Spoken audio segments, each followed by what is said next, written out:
Assalamualaikum warahmatullahi wabarakatuh. Alhamdulillah, kalimat yang paling layak diucapkan oleh setiap muslim di awal aktivitasnya, karena terlalu banyak nikmat Allah yang tidak terhitung pada kita semua. Wassalatu wassalamu ala rasulillah, juga membacakan salawat dan taslim kepada Nabi Muhammad SAW sebagai bentuk ketaatan kepada Allah, karena Allah dan malaikatnya juga memberikan salam kepada beliau.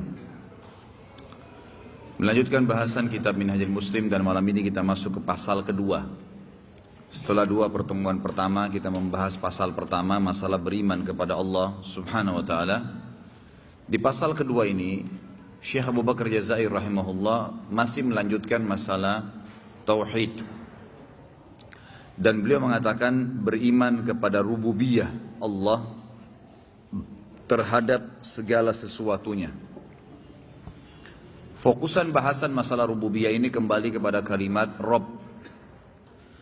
Dan Rabb ini makna yang paling tepatnya adalah pencipta, pengelola, pengatur, pemelihara, dan pengawas. Ini disebutkan kalau ikhwah-akhwat memiliki bukunya di halaman 11. Boleh sebutkan tentang definisi Rabb itu sendiri. Kalimat yang paling kuat yang digunakan untuk komunikasi dengan Allah subhanahu wa ta'ala adalah Rabb. Baik menggunakan fard dengan Rabbi atau menggunakan jamak dengan Rabbana. Kita temukan banyak sekali dari ayat Al-Quran nanti yang kita akan bacakan yang menyebutkan tentang kisah para nabi.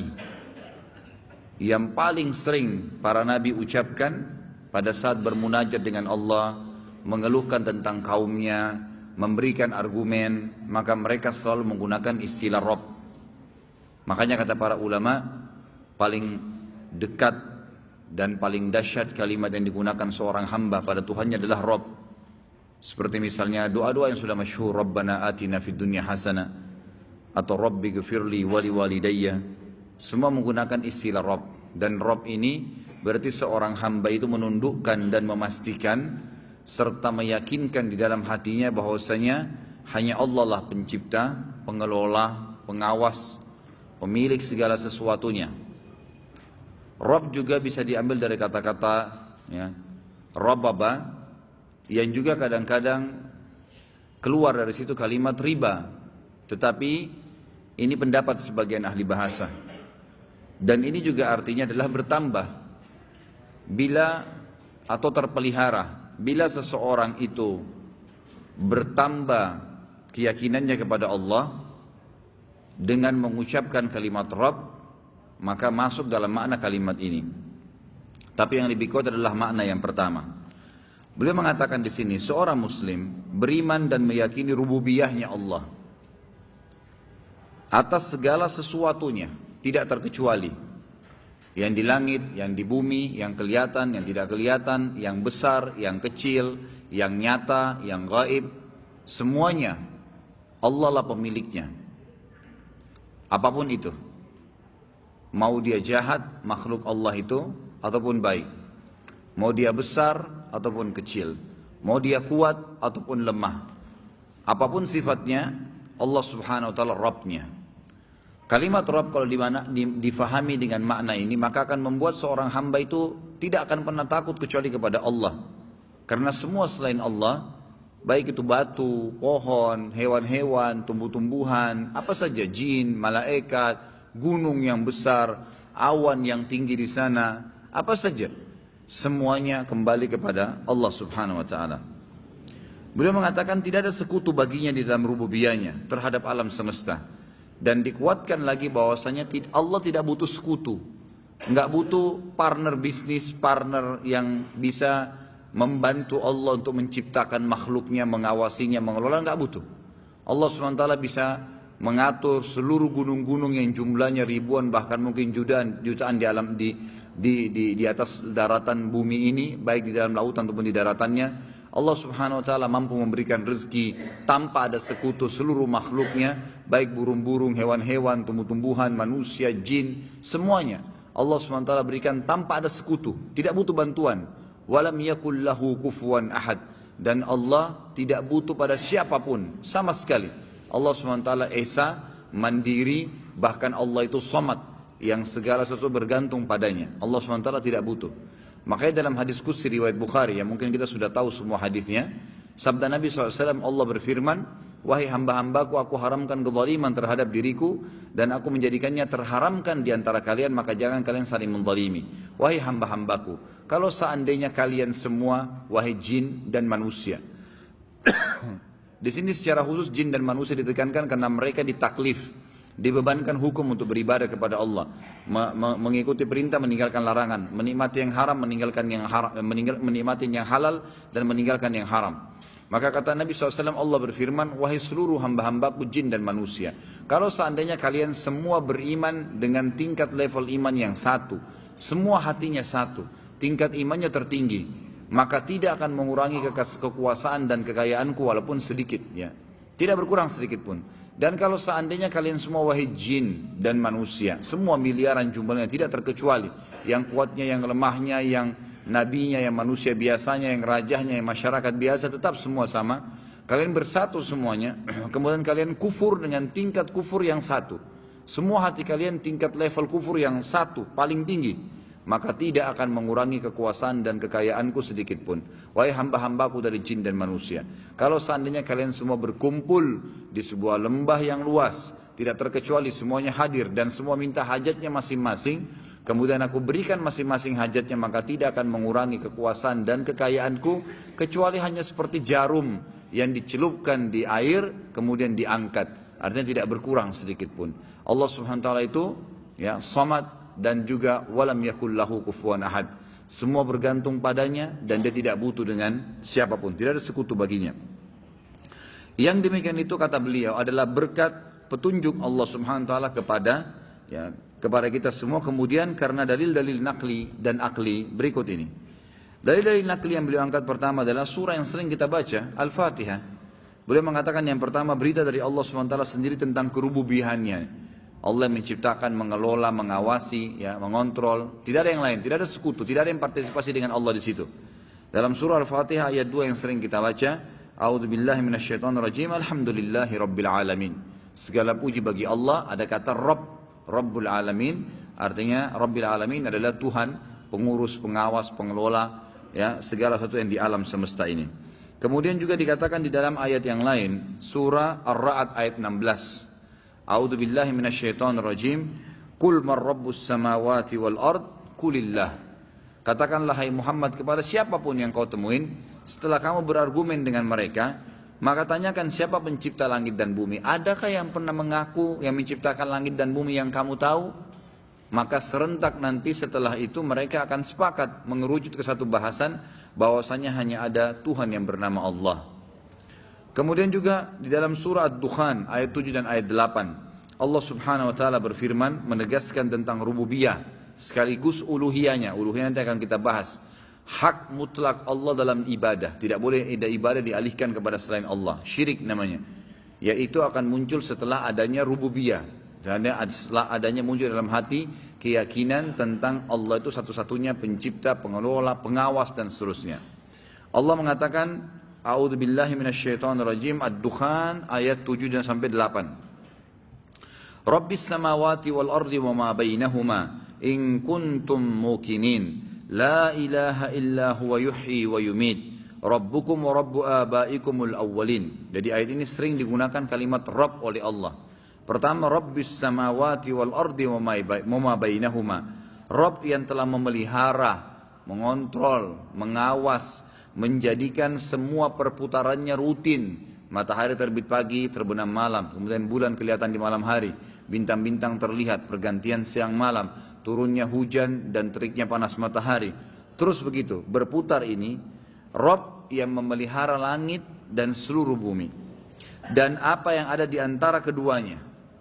Lalu dikatakan, in kuntum muqinin, kalau kalian benar-benar meyakininya. Lalu dikatakan, la ilaha illa huwa yuhyi wa yumit. Ketahuilah dan sadarilah, serta yakinilah, bahwasanya tidak ada Tuhan yang berhak disembah kecuali Dia, Yuhyi wa yumit, dia menghidupkan dan mematikan. Rabbukum wa rabbu abaikumul awwalin. Dialah satu-satunya Tuhan kalian dan Tuhan orang tua kalian. Kalau kalian ditanya orang tua saya, Tuhannya siapa? Tetap sama Allah. Kakek saya Allah. Yang di atasnya lagi Allah. Nabi Adam, manusia pertama Allah. Enggak ada yang lain.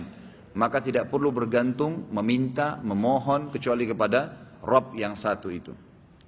Beliau mengatakan firman-Nya di dalam mengingatkan kembali perjanjian awal yang diambil dari manusia ketika mereka masih berada dalam sulbi bapak mereka. Jadi ini disepakati jumhur ulama bahwasanya sperma laki-laki yang masih ada di sulbi ayahnya, di tulangnya, ya, di tulang punggung ayahnya, itu nanti akan keluar pada saat dia berhubungan biologis, dan di situ pada saat masih di tulang sulbi saja itu sudah diambil, ya, janji dari Allah Subhanahu wa taala. Sebagian ulama mengatakan ini di alam ruh, ya, sebelum memang ditiupkan ruh itu ke rahim, ya, manusia, ya, atau ke rahim seorang ibu. Allah mengambil kesepakatan kepada seluruh ruh manusia, yaitu bahwa mereka beriman kepada rububiyah Allah terhadap mereka dan akan beribadah kepadanya dengan tidak menyekutukan sesuatu apapun dengannya. Makanya ulama bilang dari ayat ini diambil pelajaran, semua manusia punya potensi mengenal Allah. Gampang, gak sulit. Dikatakan yang ciptakan langit, bumi, udara, ini adalah Allah, ada Tuhan namanya Allah. Itu lebih mudah dia terima karena sudah ada memang fitrah itu di dalam dirinya. Allah mengingatkan kasus ini dalam surah Al-A'raf ayat 172. A'udzu billahi minasyaitonir rajim. Wa idz akhadha rabbuka min bani adama min zuhurihim dzurriyyatahum wa asyhadahum ala anfusihim alastu bi rabbikum qalu bala syahidna an taqula yaumal qiyamati inna kunna an taqulu yaumal qiyamati inna kunna an hadza ghafilin. Dan ingatlah ketika Rabbmu mengeluarkan anak keturunan Adam dari sulbi mereka, dan Allah mengambil kesaksian terhadap jiwa mereka seraya berfirman, ruhnya, kan itu. Bukankah aku ini Rabb kalian? Maka mereka akan berkata, betul, engkau Rabb kami. Kami menjadi saksi, kami lakukan yang demikian itu agar di hari kiamat kami atau kamu tidak akan mengatakan sesungguhnya kami Bani Adam adalah orang-orang yang lengah terhadap ini atau keesaan Allah. Sebagian medis sekarang, dokter-dokter mengadakan penelitian dan mereka terkagetkan, terutama dokter-dokter muslim yang mengadakan survei dari ayat ini. Jadi ternyata memang dokter-dokter muslim dan dokter kafir pun telah sepakat, semua ciri khas seorang manusia, laki-laki atau perempuan, berada di sperma ayahnya. Subhanallah. Jadi dari sperma itu sudah bisa ditahu nanti warna matanya apa, rambutnya apa, paras wajahnya seperti apa. Bahkan sekarang penelitian terakhir membuktikan dari sulbi itu bisa ditentukan dan diketahui nanti karakternya seperti apa. Karakter fitrahnya, ya, sifat dasarnya orang ini akan ketahuan. Dan itu subhanallah dari ayat ini saja. Allah SWT sudah mengatakan. Jadi bukan mustahil memang Allah SWT telah mengambil ikrar itu. Ya, ikrar itu. Dan juga di sini ulama mengeluarkan juga sebuah pelajaran besar. Bahwasanya Allah Subhanahu Wa Taala mampu mengajak bicara, mengontrol, mengawasi siapapun, termasuk masih dalam bentuk spermanya manusia, termasuk masih dalam bentuk spermanya manusia itu sendiri. Jadi sel telur itu sebenarnya dari ibu hanyalah tempat yang ditunggangi oleh sperma itu.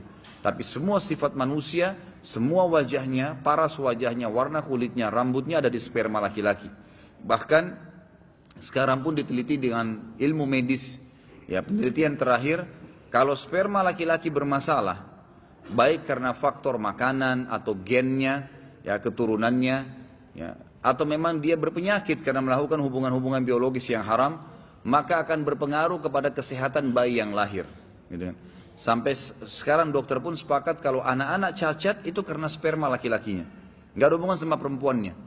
Karena perempuan itu hanya memiliki sel telur yang nanti akan hanya menjadi kantongnya saja. Hanya menjadi kantong, tapi semua sifat anak itu ada di laki-laki. Makanya di sini, ya, Nabi SAW menekankan sekali kepada setiap muslimah untuk memilih seorang laki-laki yang soleh. Dan kita sudah tahu kisah Hafsah radhiyallahu anha pada saat suaminya meninggal, maka Umar khawatir dan ingin menikahkan Hafsah.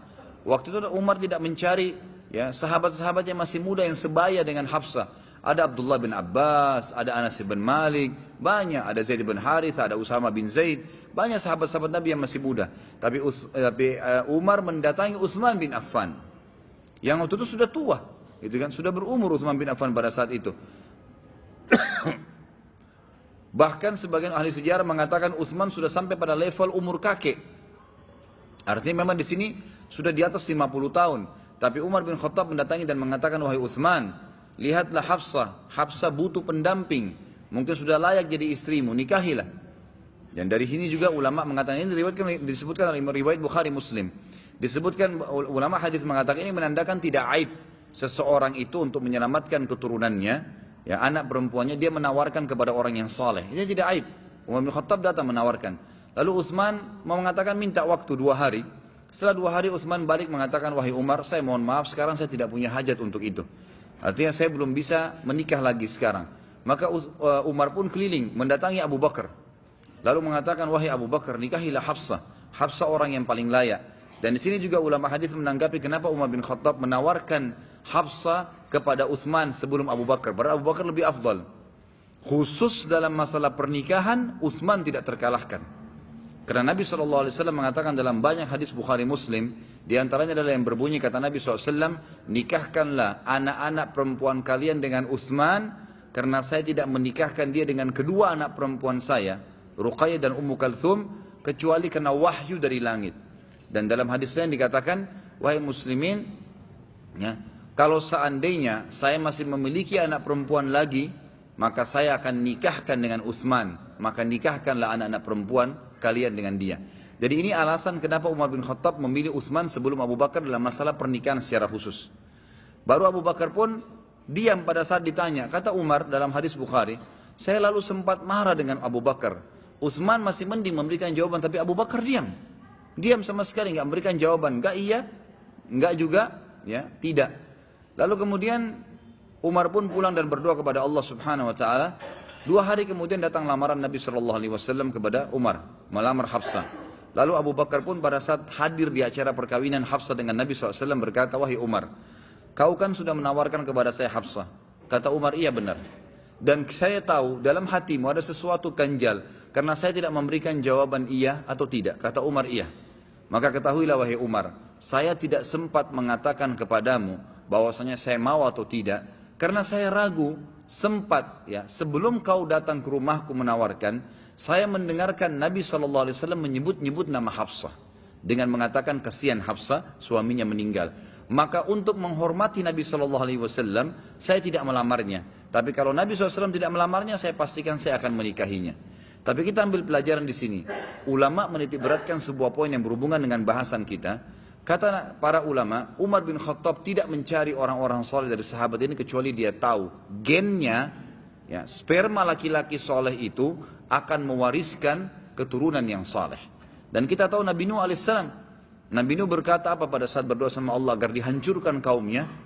Ya Allah, jangan kau biarkan satupun orang kafir ini. Karena kalau kau biarkan maka akan lahir dari mereka keturunan-keturunan yang kafir juga seperti mereka. Habiskan semua ya Allah, ya, gitu. Seperti itulah. Jadi memang di sini berhubungan dengan masalah, ya. Tadi keturunan laki-laki itu ada di sulbi, ya. Keturunan ada di sulbi laki-laki itu sendiri. Kemudian juga dikatakan di sini firman-Nya dalam menegakkan hujah atau argumen terhadap kaum musyrikin dan menegaskannya terhadap mereka. Di dalam surah Al-Mu'minun ayat 86 sampai 87, artinya Allah menekankan kepada orang musyrik hanya Allah lah Rabb, nggak ada yang lain. Buktikan kalau ada Rabb selain Allah yang menciptakan, yang mengelola, yang mengawasi, bukan cuma bumi semua, langit dan bumi ini. Maka dikatakan di sini, a'udzubillahi minasyaitonirrajim, qul man rabbus samawati as-sab'i wa rabbul arsyil 'azim, sayaquluna lillah, qul afala tattaqun. Katakanlah hai Muhammad kepada orang-orang musyrik Mekah tuh. Orang musyrik Mekah beriman tentang adanya Allah. Mereka masih mengucapkan kalimat Masya Allah, Insya Allah, gitu kan? Tetapi mereka tidak mengenal nama lain Allah kecuali Allah saja. Makanya pada saat Nabi SAW menyebutkan ya, Ar-Rahman, Ar-Rahim, mereka menganggap itu adalah penyihir, nama penyihir yang Nabi SAW belajar dari negeri Syam. Padahal sebenarnya itu nama-nama Allah Subhanahu Wa Taala. Katakanlah siapa yang mempunyai langit yang 7 dan yang mempunyai arsy yang besar, maka mereka pasti akan menjawab. Orang-orang Quraisy tahu dan punya jawaban. Kepunyaan Allah, katakan kepada mereka, maka apakah kamu tidak bertakwa? Kenapa kamu tidak patuh saja kalau begitu? Sudah tahu Tuhannya Allah dan saya mendakwakan tentang agama Allah, maka patuhilah saja. Tapi di sini saksi bahasan adalah Qul mar rabbus samawat. Katakanlah siapa Rabb, pengelola, pengawas, pengontrol langit dan bumi itu sendiri. Yang kedua Bapak Ibu sekalian rahimani rahimakumullah adalah informasi dari para nabi dan rasul tentang rububiyah Allah Subhanahu wa taala, kesaksian mereka dan pengakuan mereka tentang rububiyah itu sendiri. Artinya hanya Allah yang menciptakan. Sebagai contoh Nabi Adam alaihissalam di dalam doanya dalam mengucapkan ya pada saat sudah memakan buah khuldi dalam surah Al-A'raf ayat 23. Setelah merasa bersalah, apa kalimatnya supaya Allah ampuni? Rabbana zalamna anfusana wa illam taghfir lana wa tarhamna lanakunanna minal khasirin. Kata para ulama tafsir, karena Nabi Adam menggunakan kata-kata Rabbana, Allah ampuni. Karena menggunakan kalimat Rabbana. Jadi ini kalimat yang sangat dahsyat dalam bermunajat dengan Allah Subhanahu wa taala. Wahai Rabb kami telah menganiaya diri kami sendiri, dan jika Engkau tidak mengampuni kami dan memberikan rahmat kepada kami, pastilah kami termasuk orang-orang yang rugi. Dan kata para ulama tafsir, ini kalimat adab ya dari Nabi Adam alaihissalam. Dia semestinya mengatakan, ya Allah, kalau Kau tidak ampuni kami, siapa lagi yang akan mengampuni kami? Begitu kata langsungnya, gitu kan? Karena tidak ada Rabb selain kamu. Tapi Nabi Adam alaihissalam menggunakan kalimat yang lebih santun, dan ini termasuk adab berdoa kepada Allah. Maka dia mengatakan, kalau Kau tidak ampuni kami, maka pastilah kami termasuk orang yang rugi. Artinya tidak ada lagi Rabb yang lain, siapa yang mau diharapin? Ya. Kemudian juga disebutkan Nabi Nuh alaihissalam, itu Nabi Adam. Sekarang kita pindah ke Nabi Nuh alaihissalam. Di dalam pengaduannya kepada Allah, perhatikan Nabi Nuh ya, yang berdakwah 950 tahun, apa keluhannya? Bagaimana dia munajat dengan Tuhannya? Rabbi, dalam surah Nuh ayat 21. A'udzubillahi minasyaitonir rajim. Rabbi innahum asawni wattaba'u man lam yazidhu maluhu wa waladuhu illa khasara. Ya Rabbku, ya, wahai penciptaku, pencipta seluruh langit dan bumi ini, sesungguhnya mereka telah mendurhakaiku dan telah mengikuti orang-orang yang harta dan anak-anaknya tidak menambah baginya kecuali kerugian belaka. Tapi di sini saksi bahasan kalimat Rabb dari Nabi Nuh alaihissalam. Beliau juga mengucapkan dalam surah Asy-Syu'ara ayat 117 sampai 118. A'udzu billahi minasyaitonir rajim. Rabbi inna qaumi kadzdzabun faftah baini wa bainahum fatham wa najjini wa man ma'iyya minal mu'minin. Ya Rabbku, dipanggil lagi Tuhannya, sesungguhnya kaumku telah mendustakan aku. Oleh karena itu adakanlah suatu keputusan antara aku dengan mereka, dan selamatkanlah aku dan orang-orang yang mukmin besertaku. Kata para ulama tafsir, setelah Nabi Nuh berdoa ini, maka Allah SWT memerintahkan Jibril untuk datang dan memerintahkan untuk membuat kapal dan sekaligus membawa orang-orang yang beriman, karena sudah menggunakan kalimat Rabb di sini. Nabi Ibrahim alaihissalam di dalam doanya untuk tanah suci Mekah dan untuk diri serta anak keturunannya mengucapkan di dalam surah Ibrahim ayat 35. A'udzu billahi minasyaitonir rajim. Rabbi ij'al hadzal balada aminan wajnubni wa bani an na'budal asnam. Wahai Rabbku, jadikanlah negeri Mekah ini negeri yang aman, dan jauhkanlah aku beserta anak keturunanku dari penyembahan berhala. Kata para ulama tafsir, dengan adanya doa Ibrahim alaihissalam ini Allah jaga Ismail, Ishak, Yakub, Yusuf, kemudian Musa, Daud, Sulaiman, Isa. Semua keturunannya itu termasuk Yahya dan Zakaria, semua nabi-nabi yang dikenal itu ya selamat daripada penyembahan berhala. Bahkan Allah jadikan Ibrahim alaihissalam sebagai bapak daripada para nabi, karena keturunannya banyak dari nabi. Justru karena doanya ini dengan menggunakan kalimat Rabb. Nabi Yusuf alaihissalam di dalam pujiannya dan doanya kepada Allah mengucapkan dalam surah Yusuf ayat 101. A'udzu billahi minasyaitonir rajim. Rabbi qad ataitani minal mulki wa 'allamtani min ta'wilil ahadits fatiras samawati wal ardi anta waliyyi fid dunya wal akhirah tawaffani musliman wa alhiqni bis salihin. Ya Rabbku, sesungguhnya Engkau telah menganugerahkan kepadaku sebagian kerajaan dan engkau telah mengajarkan kepadaku sebagian takwir mimpi. Ya Rabb, pencipta langit dan bumi, Engkaulah pelindungku di dunia dan di akhirat. Wafatkanlah aku dalam keadaan Islam, dan gabungkanlah aku dengan orang-orang yang saleh. Dalam buku ya, ditulis oleh Ibnu Taimiyah rahimahullah tentang wali Allah dan wali syaitan, salah satu kisah yang dinukil oleh beliau adalah ada seorang dari salaful ummah dulu lagi jalan, kemudian di tengah jalan sendirian ya, antara hutan dengan padang pasir yang lebat, dan hutan yang lebat dan padang pasir yang luas, tidak ada lagi yang bisa menolongnya. Tiba-tiba keledainya mati. Keledainya orang saleh ini mati, gitu kan? Dan ini sekali lagi Ibnu Taimiyah tulis dalam buku dan cerita masalah wali-wali Allah dan wali syaitan. Ini wali Allah dimaksudkan di sini oleh beliau. Maka orang soleh ini pun berwudu, kemudian sholat 2 rakaat, lalu mengucapkan dalam sujudnya atau dalam doanya, Rabbku, sesungguhnya engkau telah mencabut ruhnya, ya, mencabut ruhnya keledaiku ini, dan aku tidak punya tunggangan lagi. Maka hidupkanlah ya Allah. Begitu selesai salam, keledainya hidup kembali dan ditunggangi oleh orang tersebut untuk menuju ke tujuannya. Ini termasuk diantara kisah-kisah yang dinukil dari orang-orang saleh dengan menggunakan kalimat Rabb. Nabi Musa alaihissalam di dalam beberapa permintaannya berseru. Contoh dalam surah Thaha ayat 25 sampai 29. A'udzu billahi minasyaitonir rajim. Rabbi shrah li sadri wa yassir li amri wahlul 'uqdatam min lisani yafqahu qawli waj'al li waziran min ahli. Ya Rabbku, lapangkanlah untukku dadaku dan mudahkanlah untukku urusanku dan lepaskanlah kekakuan dari lidahku, supaya mereka mengerti perkataanku dan jadikanlah untukku seorang pembantu dari keluargaku. Jadi semua permintaan Nabi Musa AS dikabulkan. Yang pertama, Allah lapangkan dadanya untuk bisa menerima Taurat dan berani berdakwah. Tapi Nabi Musa AS merasa khawatir mendakwai Fir'aun. Kemudian Allah mudahkan urusannya, karena dia juga meminta agar dimudahkan, maka Allah SWT mudahkan semua urusan dalam berdakwah. Kemudian juga Nabi Musa AS memiliki lisan yang kadang-kadang agak kaku. Kadang-kadang agak kaku.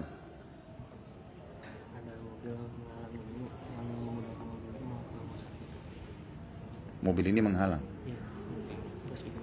Ini mobilnya siapa? Tolong di ikhwas akhwat sekalian, B1754 AD Avanza hitam. Ini menghalangi mobil seseorang dan orang yang dihalangi mobilnya mau ke rumah sakit. Sekali lagi mobil B1754 AD. Tolong siapa yang punya, ikhwah dan akhwat, ikhwah di lantai 1 ini, akhwat lantai 2, tolong bantu. Karena di depan mobil Anda ada mobil yang mau ke rumah sakit mendesak. Nabi Musa alaihissalam di dalam beberapa athar disebutkan memiliki lisan yang kaku. Ya, sebagian dikatakan riwayat cadel, ya. Ngomongannya tidak jelas. Maka Nabi Musa alaihissalam pun berdoa kepada Allah agar dihilangkan itu. Dan dengan kalimat Rabb hilang itu. Allah mudahkan urusannya, ya. Allah buat dia berani, lapangkan dadahnya. Allah hilangkan kekakuan lisannya. Sudah 3 permintaannya. Lalu juga dia mengatakan supaya mereka mengerti perkataanku. Jadi dengan sekali menjelaskan, semua orang sudah bisa faham. Doa yang keempat, dengan menggunakan kata Rabb diijabah lagi. Dan jadikanlah untukku seorang pembantu yang akan membantuku dalam dakwah ini dari keluargaku. Allah tunjuk adiknya sendiri dari ibunya, Harun alaihissalam. Dan Allah nobatkan jadi Nabi di sini. Dan ini kita bisa lihat 5 permintaan Nabi Musa alaihissalam diberikan kata para ulama hanya karena mengatakan Rabbi.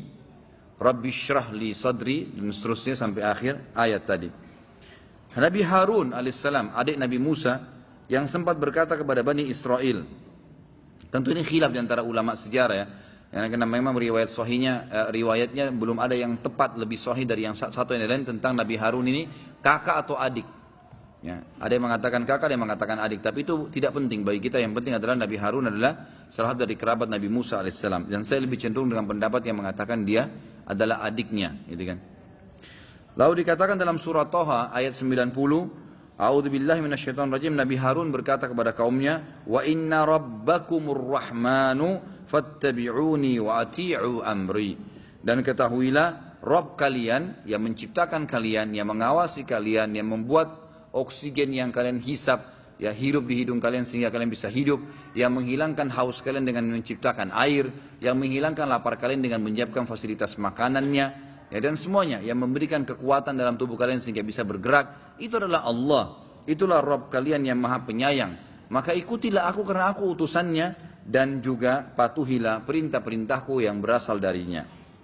Ada kalimat wa inna rabbakum, ya.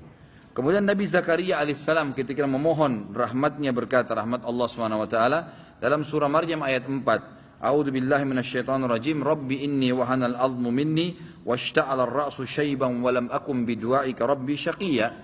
Saya sudah pernah ceritakan Nabi Zakaria alaihissalam menikah umur 30 tahun, istrinya 20 tahun. Lalu istrinya mandul, nggak punya anak. Nabi Zakaria berdoa sama Allah agar diberikan anak. 10 tahun pertama belum dikasih, 10 tahun kedua belum dikasih, 10 tahun ketiga belum dikasih. Nabi Zakaria dikasih anak setelah 70 tahun berdoa.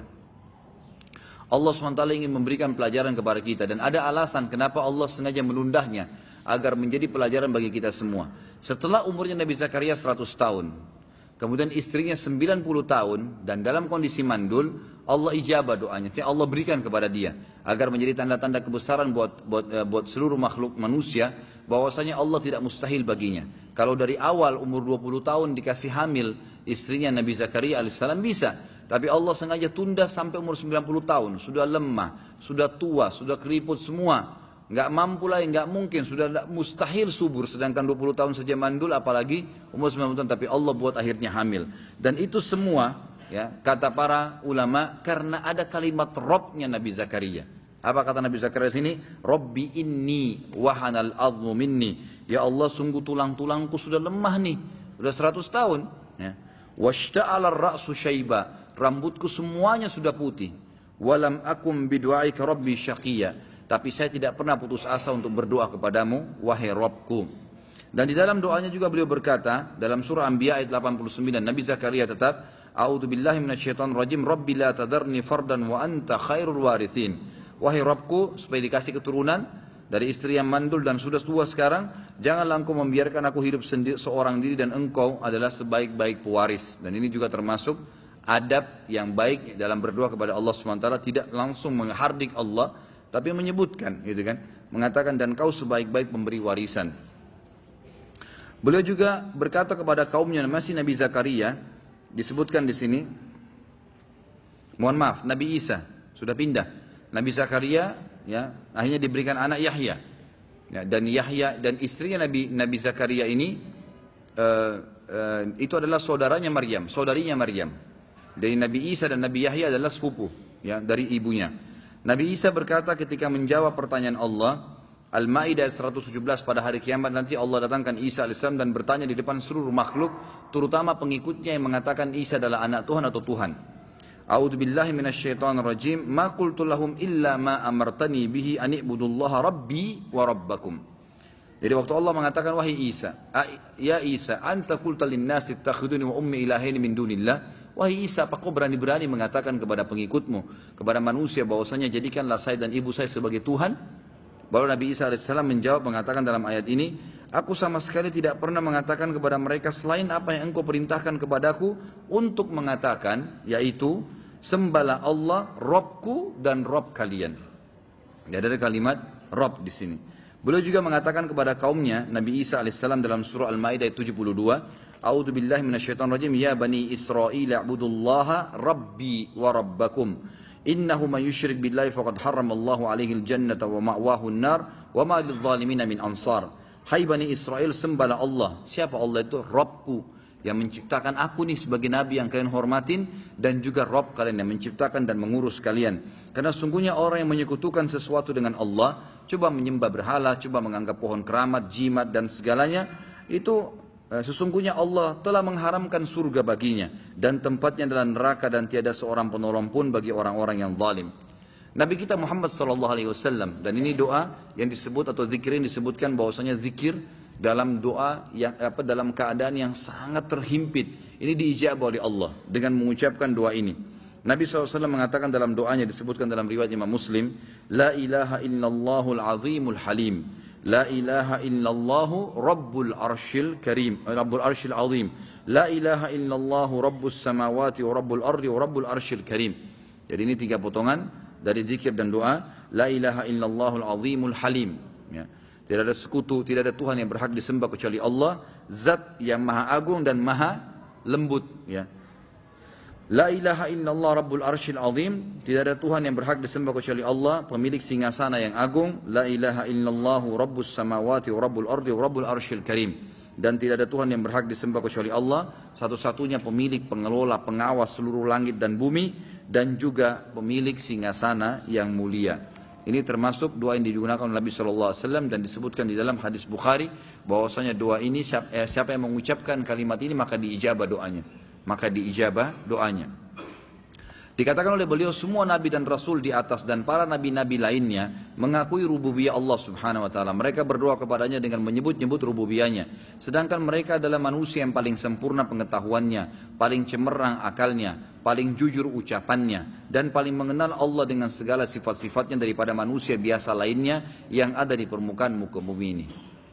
Yang ketiga, jadi pertama ayat-ayat tentang Allah menceritakan keadaannya, kemudian yang kedua informasi dari para nabi-nabi tentang rububiyahnya.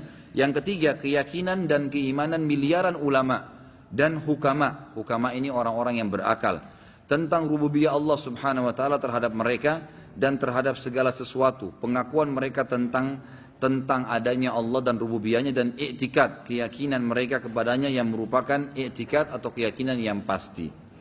Yang keempat, terlahir dari dalil nakli ini, keyakinan dan keimanan miliaran manusia dan jumlah yang tak terhitung dari para cerdik cendikia serta orang-orang soleh tentang rububiyah Allah Subhanahu wa taala atas segala makhluknya.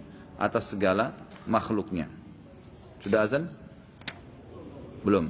Baik, dari dalil akli, secara akal beliau mengatakan di antara dalil akal sehat yang logis tentang rububiyah Allah Subhanahu wa taala terhadap segala sesuatu adalah yang pertama, keesaan Allah di dalam menciptakan segala sesuatu. Merupakan hal yang sudah dimaklumi bersama oleh segenap umat manusia bahwa tidak ada yang mampu melakukan penciptaan itu dan tidak pernah diklaim oleh seorang pun selain Allah.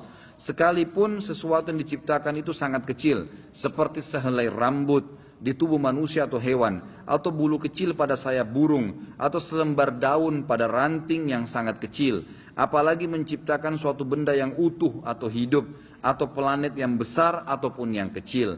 Allah SWT telah menegaskan keesaannya yang mutlak dalam penciptaan di dalam surah Al-A'raf ayat 54. A'udzu billahi minasyaitonir rajim. Ala lahul khalq wal amr. Tabarakallahu rabbul alamin. Ada kata Rabb. Ingatlah, menciptakan dan memerintah hanyalah miliknya Allah.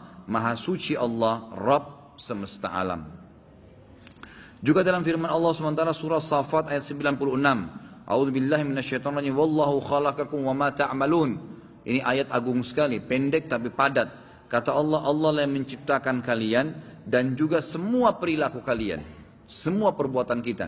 Menggerakkan tangan, tahu fungsinya tangan untuk mengangkat, tahu menciptakan kuping, tahu fungsinya kuping untuk mendengar, menciptakan mata, tahu fungsinya mata untuk melihat. Semua itu hanya Allah SWT, tidak ada yang lain. Tidak ada yang menciptakan selain Allah Subhanahu wa taala. Maka sangat bodoh kalau ada orang menggantungkan atau meminta sesuatu kepada selain Allah Subhanahu wa taala. Allah juga memuji dirinya dalam atas keesaannya di dalam menciptakan. Seraya berfirman Al-An'am ayat 1. A'udzu billahi minasyaitonir rajim. Alhamdulillahilladzi khalaqas samawati wal arda wa ja'ala adh-dhulumati wan nur. Segala puji bagi Allah satu-satunya yang telah menciptakan langit dan semua ada di sana, bumi dan semua ada di atas dan di dalamnya, dan mengadakan dan menciptakan gelap juga terang. Gelap ini makhluknya Allah, terang juga makhluknya Allah. Tidak ada yang bisa menciptakan atau mengakui itu.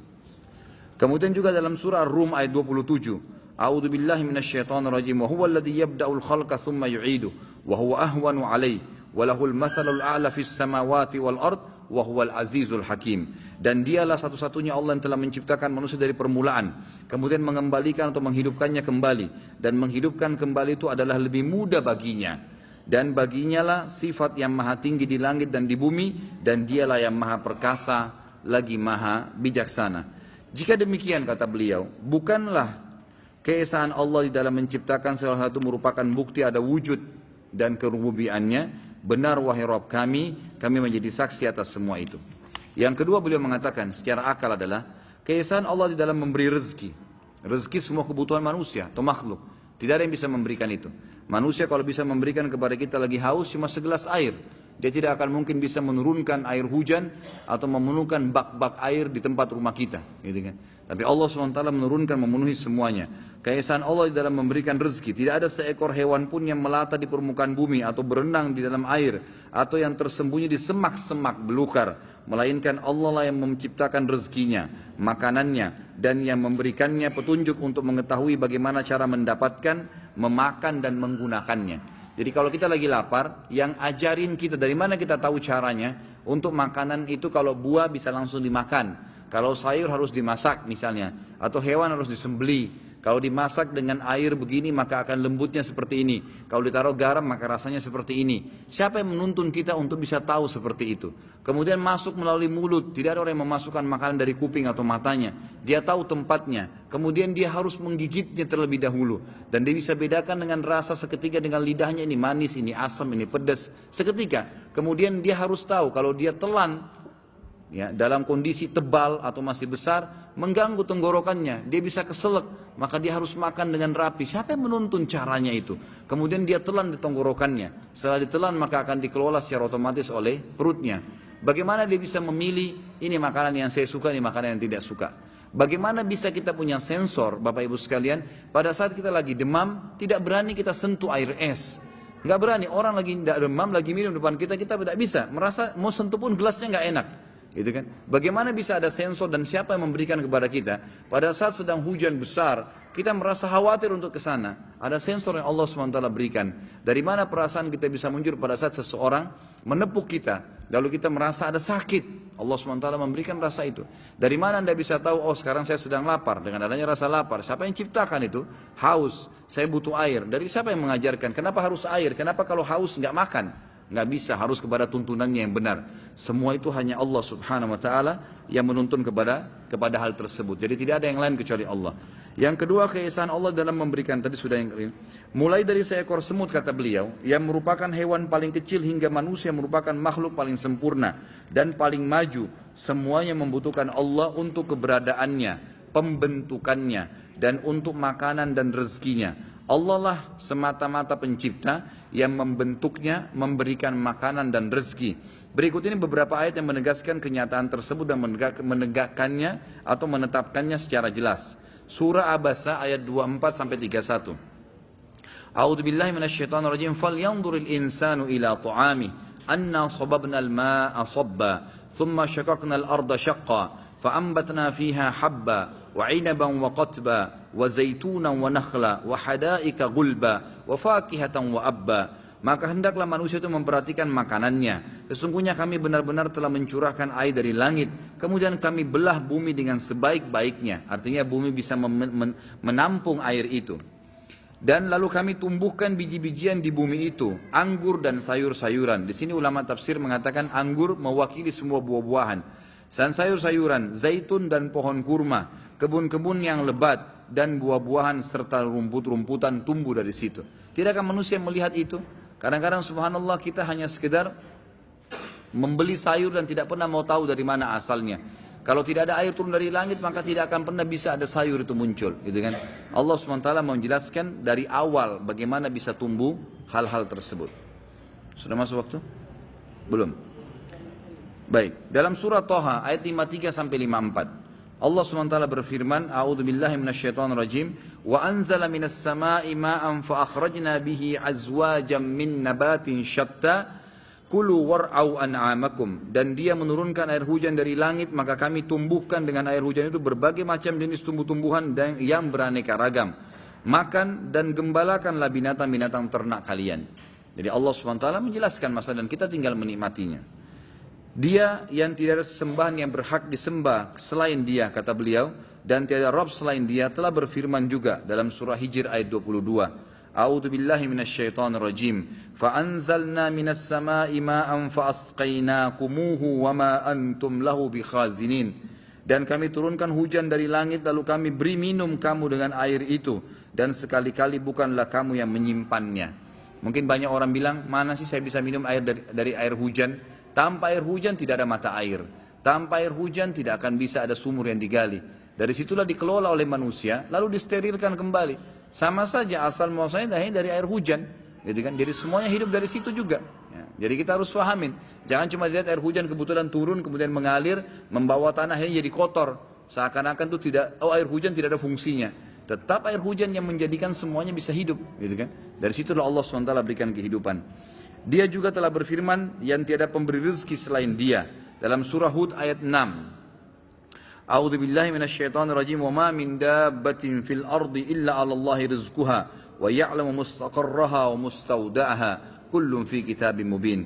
Dan tidak ada seekor binatang melata pun di muka bumi, semua serangga dari yang kecil sampai yang besar, sampai hewan yang besar, kecuali Allah yang memberinya rezeki. Tidak cukup situ, tapi Allah mengetahui tempat berdiamnya binatang itu, di mana tempat-tempat mereka berdiam. Yang mungkin manusia tidak tahu, semak belukar, tempat hewan-hewan bersembunyi. Dan juga Allah mengetahui tempat penyimpanan makanannya. Ya.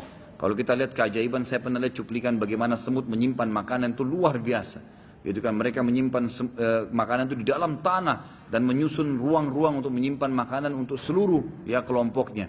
Manusia tidak akan tahu kecuali ada penelitian, tapi Allah mengatakan tahu semua. Apa makanan yang dibutuhkan, di mana ditaruh, dan makanan apa yang dibutuhkan oleh makhluk tersebut.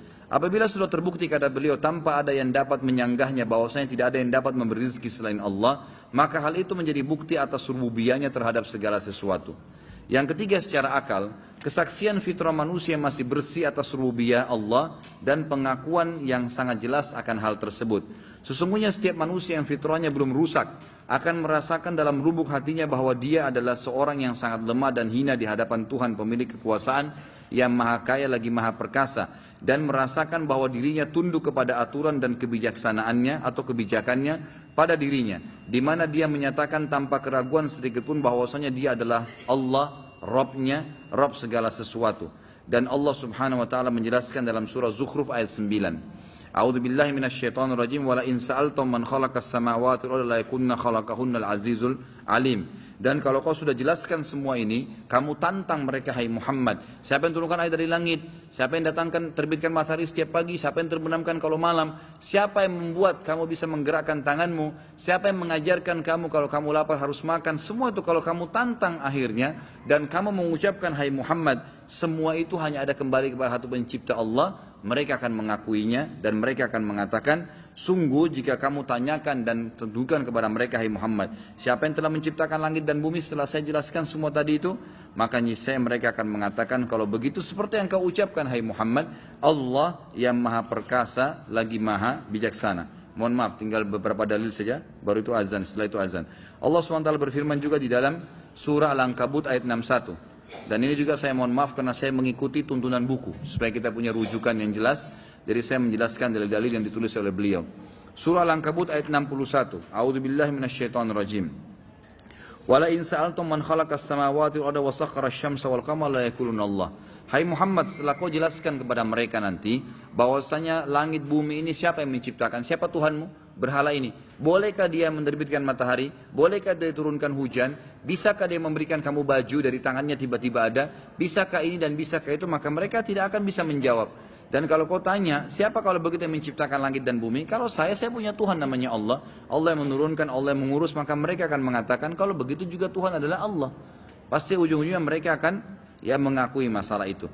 Juga disebutkan di dalam surah Al-Mu'minun ayat 86 sampai 87 yang bunyinya a'udzubillahi minasyaitonirrajim, qul man rabbus samawati sab'i wa rabbul arsyil azim sayaquluna lillah. Kalau kau tanyakan kepada mereka Muhammad, kalau kau debatin mereka terus, tanya terus dari kebutuhan mereka dari semenjak mereka kecil sampai mereka tua, dari masalah kebutuhan kecil sampai kebutuhan yang paling besar, dari hal yang dia bisa lihat dalam matanya yang besar sampai yang paling kecil, tanyakan kepada mereka siapa yang mengadakan itu, mereka tidak akan punya jawaban. Jadi mereka paling bisa mengatakan kalau dikasih gaji sama siapa, oh atasan saya.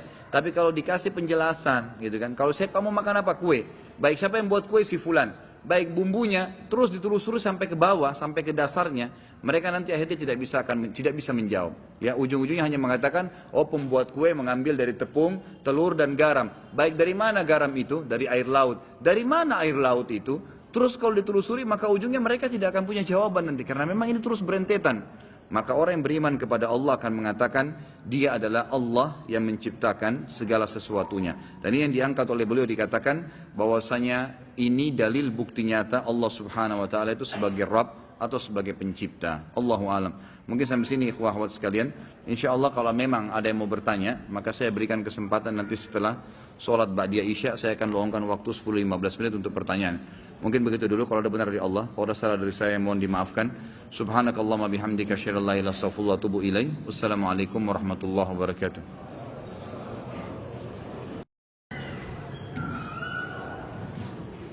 Assalamualaikum warahmatullahi wabarakatuh. Alhamdulillah, wassalatu wassalamu ala rasulillah. Kalau ada yang mau bertanya silahkan. Masalah apa saja berhubungan dengan masalah agama. Kalau berhubungan dengan tema kita, alhamdulillah. Ya, terakhir nanti saya yang bertanya ya. Dan yang jawab pertanyaan saya kasih buku Minhajul Muslim. Ini satu saya kasih utuh. Tapi yang jawab pertanyaan saya saja nanti. Ya. Fadhal, silakan. Waalaikumsalam warahmatullahi wabarakatuh. Silakan, fadhal.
Yang kedua kenapa tadi? Yang kedua adalah kita sebagai makhluk sosial, nanti dari talim-talim itu saya sering mendengar hanya cintalah pada Allah saja. Itu ada prioritas pertama atau yang keduanya adalah kita sebagai makhluk sosial kita pada orang lain. Itu untuk definisi daripada hanya Allah kan tempat mengingat tadi Allah SWT. Baik. Kalau pertanyaan pertama tadi, memang dalam retorika bacaan bahasa Arab, baik itu bacaan Al-Quran atau bacaan umumnya, memang ada istilah yusakkinal akhir. Selalu ada istilah begitu. Setiap sesuatu yang diakhirkan boleh disukunkan dari sebutan. Setiap sesuatu yang diakhirkan dalam kalimat boleh disukunkan, dan itu tidak mengubah makna. Tidak mengubah makna. Seperti contoh misal, Qul huwallahu ahadun. Kan gitu. Tapi antum baca apa? Qul huwallahu ahad. Samadun. Dibaca Allahus Samad. Memang akhirnya begitu, dan itu tidak mengubah makna. Karena memang retorika bacaan dalam bahasa Arab dan Al-Quran seperti itu. Sebagaimana juga kalau orang berhenti atau menitik beratkan pada sebuah poin yang belum sampai akhir tapi dia berhenti. Kaifa haluka, dia bisa mengatakan kaifa haluk. Mungkin dia masih bisa menyambung dengan kalimat lain, misal ya akhi, gitu kan. Tapi kalau dia berhenti di situ saja kaifa haluka, dia bisa mengatakan kaifa haluk. Cukup, enggak apa-apa. Itu kan, itu dalam retorika bahasa Arab dibenarkan. Dan Al-Quran itu di zaman Utsman radhiyallahu anhu dikembalikan kepada bahasa asli orang Quraisy, orang Arab, sehingga memang retorikanya digunakan itu. Makanya Quran yang paling masyhur Quran Utsmani yang mengembalikan kepada bahasa Arab Quraisy, bahasa Arab asli Quraisy yang Al-Quran turun dalam bahasa itu. Maka mensukunkan akhir itu berlaku dalam bahasa Arab. Tetapi kalau dia mau sambung, misalnya tadi kaifa haluka, kaifa haluk, dia berhenti. Tapi kalau dia mau sambung dengan istilah ya akhi, maka dia harus sempurnakan karena itu belum terakhir. Kaifa haluka ya akhi. Dia tidak bisa mengatakan kaifa haluk ya akhi, enggak boleh. Itu enggak sah, tidak diterima dalam bahasa Arab. Tapi kalau diletakkan di posisi akhir, maka itu dibolehkan. Jadi di sini tidak berhubungan dengan masalah wasal atau wakaf secara khusus saja. Karena memang kalau mau diwasal tadi, ya qul huwallahu ahadunis Allahus samad, kan bisa disambung, tapi memang harus ada tambahan lagi, ditambah nun. Nah, dari situ. Itu ada retorika bacaan tersendiri. Tapi yang jelas kalau diakhirkan boleh disukunkan dan tidak mengubah makna. Kalau yang kedua tadi, masalah statement yang sering didengar di pengajian, mintalah selalu kepada Allah. Kira-kira batasannya seperti apa? Karena ini ada juga minta tolong pada makhluk misalnya. Maka yang dimaksud di sini adalah selalu mendahulukan Allah dalam segala permintaan. Misal begini, seseorang lagi sakit mau ke dokter, pastikan akan sangat berbeda hasil nanti konsultasi dengan dokter antara orang yang ke dokter tanpa berdoa sama Allah, hanya langsung ke dokter saja, dia langsung berobat, dok saya sakit ini, dikasih obat. Kalau tidak sembuh dia akan kembali ke dokter, dok kenapa saya tidak sembuh, resep apa lagi. Beda dengan orang, itu kan minta tolong sama manusia. Beda dengan orang mendahului minta tolongnya sama manusia dengan minta tolong sama Allah. Misal, ya Allah saya sakit, saya akan ke dokter fulan, mudahkanlah saya sembuh dengan perantara dia misalnya. Maka ini dipastikan beda. Ulama memberikan penjelasan orang yang menghubungkan antara permintaannya dengan makhluk, yang didahului dengan permintaan kepada Allah, Allah akan mudahkan. Allah SWT akan mudahkan. Beda dengan kalau dia hanya minta kepada makhluk. Dalam sebuah hadis sahih dikatakan, siapa yang meminta kepada Allah, Allah akan mudahkan makhluk untuk menjawab permintaannya. Dan siapa yang menggantungkan permintaannya hanya kepada makhluk, melupakan Allah, maka Allah akan biarkan dia dengan makhluk-makhluk itu. Artinya bisa dapat bisa enggak, gitu, nasib-nasiban. Jadi untuk memahami statement yang sering disampaikan oleh para ustadz dan dai kita, selalulah minta kepada Allah, memang maksudnya selalu mendahulukan Allah dalam segala permintaan, walaupun nanti akan minta tolong, baik itu hak ilahiyah, minta agar diberikan kehamilan buat istrinya misalnya, minta ditambahkan rezeki, minta diberkahi umur, ini memang tidak mungkin sama makhluk, minta kepada Allah, ini hak ilahiyah, atau minta sesuatu dari makhluk, minta tolong apapun, maka dimulai dengan doa, mengatakan ya Allah saya akan minta tolong pada si fulan, mudahkanlah. Ya Allah saya akan berjalan sama si fulan, saya akan menikah dengan si fulan atau fulana, maka berkahilah. Maka Allah SWT akan mudahkan nanti. Pada saat dia melamar Allah mudahkan, pada saat diajak bisnis Allah mudahkan, pada saat dia berobat dari sampai itu Allah mudahkan. Jadi begitu memahaminya. Artinya orang yang memahami atau memiliki tauhid yang benar, dia akan selalu meminta kepada Allah Subhanahu Wa Taala, baru dihubungkan dengan makhluk. Kalau tidak dia akan sulit sekali, akan bergantung terus dengan makhluk tersebut. Bisa dikasih, bisa enggak. Jelas Pak ya? Ada lagi? Ya. Waalaikumsalam.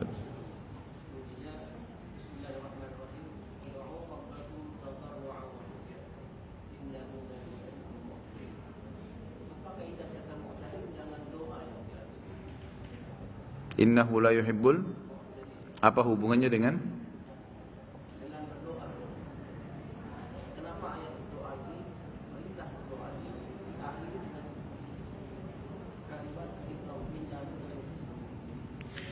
Jadi kata-kata mu'tadin ini bukan dihubungkan dengan masalah doanya, tapi tadarruan dan khufiyanya.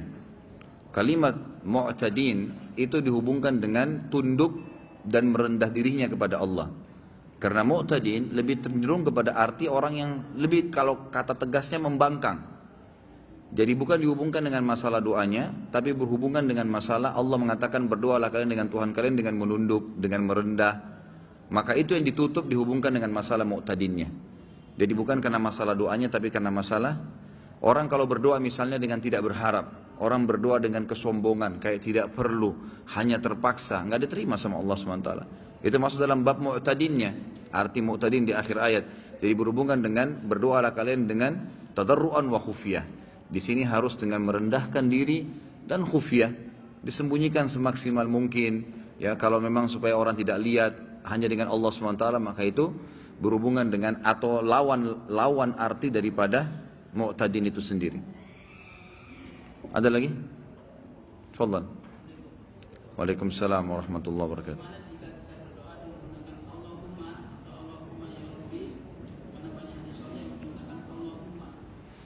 Boleh saja. Allahumma itu adalah penyatuan antara dua kalimat dalam bahasa Arab, antara Allah dan hum. Humma ini sebenarnya takkid. Salah satu harfu takkid dalam bahasa Arab adalah humma, yang ditambah ya. Jadi kalau dikatakan Allahumma, ya, dia akan memastikan bahwasanya ya Allah saya memanggilmu. Sebagian ahli bahasa memasukkan kata-kata humma di akhir lafzul jalalah Allah, itu adalah harfu munada atau memanggil, panggilan. Jadi seperti orang bilang Allahumma ya Allah, gitu kan? Itu nggak ada masalah, boleh saja. Ya. Dan tadi pada saat saya mengatakan Rob, ya Rabbi, ya Rabbana, itu adalah kalimat yang paling dahsyat. Artinya bukan tidak ada kalimat lain. Boleh pakai ya Allahumma, boleh mengatakan ya Rahman, irhamni, ya Ghafur, ighfirli, nggak ada masalah, semua boleh saja. Tetapi kita tadi lihat bagaimana para nabi-nabi memang memprioritaskan kalimat Rob, selalu memprioritaskan kalimat Rob, gitu kan? Robbi, Robbi, Robbana. Dari tadi kita sebutkan dalilnya itu semua lebih banyak fokus ke kalimat ini. Ada lagi? Sudah habis pertanyaan di kantongnya? Kadang-kadang kita kalau di pengajian itu dilupain sama setan, ya. Begitu bubar baru ingat. Tafadhal. Waalaikumsalam warahmatullahi wabarakatuh. Ini bedanya salamnya orang kita Indonesia sama orang Arab di Jazirah Arab, ya. Kalau kita assalamualaikum. Tafadhal, silakan Pak. Ya. Iya, silakan.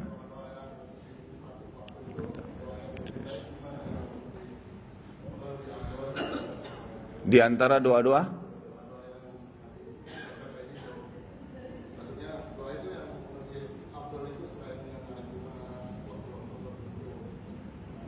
doa itu adalah curhat seseorang, penyampaian hajat. Kalau bahasa kita sekarang mungkin orang curhat dengan Allah Subhanahu wa taala. Ada kultum saya khusus kalimat curhatlah dengan Tuhanmu, itu ada di YouTube. Itu kalau antum dengar sekitar mungkin 10-12 menit. Saya banyak titik beratkan masalah itu. Jadi banyak bagaimana perasaan kita ikhwah dan akhwat sekalian pada saat kita sedang punya masalah. Kemudian kita sampaikan kepada seseorang, orang itu sangat bijaksana, dewasa, jawabannya enak, orangnya amanah. Lalu pada saat dia kasih kita jawaban, kita merasa dapat solusi. Kira-kira bagaimana perasaan antum? Senang dengan orang itu. Baik, setiap punya masalah kembali nggak ke orang yang sama? Kembali. Nah, orang mukmin tahu bahwasanya sebaik-baik tempat untuk curhat itu bukan manusia, Allah Azza wa Jalla. Para ulama salaf kita itu selalu kembali kepada Allah Subhanahu wa taala. Apa saja? Pernah saya sebutkan riwayat Bukhari menjelaskan bahwasanya para sahabat itu kalau sendal mereka putus, mereka mengangkat tangan ke langit mengatakan, "Ya Allah, sendal saya putus, gantikanlah." Pada saat mereka lapar, "Ya Allah, lapar, berikanlah makan." Memang Allah enggak lemparin sendal dari langit, Allah enggak bakal lemparin makanan dari langit, tapi jawaban doa datang dalam bentuk sinyal. Antum bilang, "Ya Allah, sembuhin saya." Allah enggak lemparin obat dari langit. Tapi Allah nanti akan memberikan jalan keluar. Antum bisa konsultasi sama dokter, cocok konsultasinya, resepnya cocok, sembuh. Allah jadikan dokter dan obat itu perantara atau penyebab antum jadi sembuh, gitu kan? Ada orang yang antum ngobrol, tiba-tiba diberikan solusi, jalan keluar oleh Allah Subhanahu Wa Taala. Maka kita dengan sendirinya bisa, ya, menghilangkan rasa lapar kita karena diajak makan oleh dia. Dan begitu banyak jalan keluar dari Allah Subhanahu Wa Taala. Cuma memang yang harus diketahui ada beberapa syarat doa. Yang pertama ikhlas. Ya, ini wajib ikhlas dalam semua ibadah. Kalau orang tidak ikhlas hanya karena mau dipuji oleh orang, hanya karena rutinitas, sebuah kebetulan, gitu kan? Saja teman-temannya berdoa dia juga ikut berdoa, maka beda dengan orang yang mengkhususkan doa ikhlas kepada Allah Subhanahu wa taala. Yang kedua, dia harus berdoa dengan Allah Subhanahu wa taala, ya, tidak meminta sesuatu yang haram. Sebagaimana sabda Nabi SAW, doa yang diikuti dengan sesuatu atau permintaan yang haram tidak akan dijawab oleh Allah. Yang ketiga, berdoa dengan Allah sementara dia yakin. Kata Nabi SAW dalam hadis Bukhari, berdoalah kalian dengan Tuhan kalian muqinuna bil ijabah. Harus yakin Allah akan berikan ijabah. Ya, karena Allah tidak akan menerima doa, innallaha la yaqbalu doa min qalbin ghafil. Allah tidak akan terima doa dari hati yang lalai. Jadi harus diikuti dengan keyakinan. Yang keempat, menjauhi sumber-sumber haram, baik itu makanan, minuman, pakaian, sebagaimana hadis yang sudah masyhur. Nabi SAW bersabda, seseorang rambutnya kotor, bajunya kotor, berantakan, gak punya alas kaki, berdoa, "Ya Allah kasih," bagaimana Allah kasih makanan, minuman, pakaiannya haram, gitu kan? Kemudian yang kelima, tidak istijal dalam ijabah, tidak buru-buru. Kata Nabi SAW, "Yustajabu li ahadikum malam ya'jal." Pasti Allah kasih jawaban doa seseorang antara kalian selama dia tidak tergesa-gesa. Kata para sahabat, "Wa kaifa ya'jal ya Rasulullah?" Bagaimana cirinya orang yang tergesa-gesa? Kata Nabi SAW, "Yaqulu da'autu wa lam yustajabu li fatarakat doa." Dia bilang, saya sudah berdoa tapi Allah belum kasih, lalu dia tinggalkan doa. Sementara doa itu punya batas sesuai dengan kadar bobot doanya. Misal, antum hanya sekedar lagi jalan, keluar dari rumah menuju ke satu tempat, antum mengatakan, "Ya Allah, mudahkanlah." Doa yang ringan, memang kebetulan antum lagi jalan ke situ, Allah mudahkan, selesai, dijabah langsung pada saat itu kan. Ada doa yang bobotnya lebih berat. Istrinya misalnya dia baru nikah, Dia belum tahu dia mandul atau istrinya mandul, lalu dia berdoa, ya Allah berikan saya anak. Mungkin dalam kondisi istrinya mandul atau dia mandul, Allah subhanahu wa ta'ala meletakkan orang ini kalau mau dikasih anak berdoa setahun misalnya, sebulan misalnya. Ada orang baru 2 minggu berdoa berhenti, maka enggak, dia dapat pahala tapi enggak dapat targetnya. Padahal kalau dia sabar, dia doakan, tidak ada masalah. Nanti akan kita lebih banyak bahas itu di aulia. Di sini ada nanti bahasan khusus untuk wali-wali Allah dan wali-wali syaitan. Akan banyak contoh-contoh di mana para orang-orang soleh dulu berdoa kepada Allah SWT dan dijabah oleh Allah, gitu kan? Tadi Nabi Zakaria berdoa 70 tahun baru Allah kasih. Bobot doanya memang berat. Dia minta agar istrinya mandul punya anak, dan itu secara fitrah manusia sudah Allah ciptakan, nggak bisa. Tapi Allah SWT juga tetap berikan asal dia sabarin. Dia tunggu sampai tanggal atau saat dia akan diijabah oleh Allah Subhanahu wa taala. Kalau bahasa saya pribadi ya dalam ceramah, sebenarnya orang berdoa itu seperti volume tape recorder biasa kalau kita, atau tape yang besar, tape deck yang biasa kita lagi mau besarin tuh kayak ada lampunya dari kecil sampai ke besar. Nah, kalau kita sabarin terus sampai dia batas maksimal akan besar sekali itu gongnya, gitu kan? Akan besar sekali suaranya seperti itu. Ya, saya pernah ceritakan ada anak muda di Yaman ya, yang menikah sementara dia buta. Masih ingat ya? Masih ingat gak nih? Hah? Kok kayak bengong? Anak muda di Yaman yang buta matanya hafal Quran menikah gara-gara doanya. Masih ingat gak? Atau belum saya ceritain? Wow, semangat ya kalau soal nikah. Ada satu anak muda di Yaman, kisah nyata terjadi. Dia hafal Quran dan waktu itu umurnya mencapai 23 tahun. Dan ini kisah sempat menghebohkan Timur Tengah. Ini tentang masalah dahsyatnya doa. Pada saat itu ikhwah sekalian dan akhwat, dia bilang sama orang tuanya, sama ayahnya, ayah, saya kayaknya merasa ingin menikah. Ayahnya ini setiap kali dia minta nikah pasti dibatalkan. Kata ayahnya, siapa yang mau menikah dengan kamu nak? Kamu buta, kamu gak bisa melihat, kamu sendiri harus diurus oleh orang lain. Belum tentu ada perempuan yang mau sama kamu. Nantilah gitu. Selalu begitu. Dia bilang lagi, sama lagi dipatahkan sama orang tuanya. Sampai akhirnya satu waktu dia putus asa, dia bilang, ya Allah, dia berdoa, ya Allah, tunjukkanlah kepada ayahku kalau aku ini layak menikah. Dan dia selama sebulan, perhatikan ya, ada kasus ini, dia berdoa sebulan, bukan berdoa sehari, 2 hari, 3 hari. Dia berdoa sebulan, yang dia minta sama Allah apa? Ya Allah, kasih saya seorang istri yang cantik, kaya, pintar. Semua dia minta nih, 3-tiganya, gitu kan. Pokoknya cantik, kaya, pintar, gitu kan. Dia berdoa sebulan, terus dia berdoa sebulan. Dan ini umumnya nanti akan saya datangkan kisah lain. Ingatkan saya sebentar ada kisah seorang dari salaful ummah juga dari tabi'in yang kaya raya, bangkrut jadi kaya gara-gara berdoa sebulan. Memang ada batas waktu seperti itu ya. Kadang-kadang tergantung bobot permintaan. Maka dia berdoa sebulan. Subhanallah, di malam yang ke-20, di malam yang ke-30 dari doanya, setiap malam dia berdoa di tahajud, artinya pas hari 29 dia berdoa. Karena memang Nabi SAW menekankan 1 bulan itu 29 hari, gitu kan? Makanya Hijriah kebanyakan 29 hari. Maka dia mimpi, ada suara yang dia dengar dalam mimpinya, wahai fulan, Allah telah ijabah doamu, dan jodohmu adalah si fulana, disebut namanya, tapi dalam kisah ini tidak disebut namanya.